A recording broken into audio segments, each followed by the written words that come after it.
একবার পড়লে 10 পারার সওয়াব।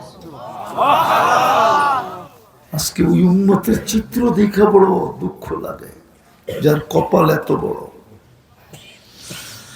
আদম আলাইহিস সালাম এই জন্যই তো বলছিল, আমার চেয়ে লক্ষ কোটি গুণ বেশি মোহাব্বত আল্লাহর উম্মতে মুহাম্মদীর সাথে। আমি একটা দুইটা দেখাবো, সবগুলো দেখাবো না। বলছে কিভাবে? বলছে একটা ভুল করতে দেরি, কিয়ামতের সকাল পর্যন্ত দোল পিটায়া বইলা দিতে দেরি করে নাই। কিন্তু উম্মতে মুহাম্মদী সারাদিন গুনাহ করবে, কাউকে জানতে দিবে না।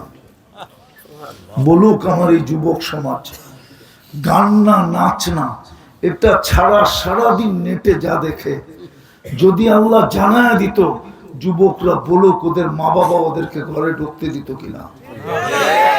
দিত যুবক? সত্য তো? হ্যাঁ না? আমার হায় হা মিলে বলতেছো, মনের থেকে বলতেছো তো? হ্যাঁ কে লুক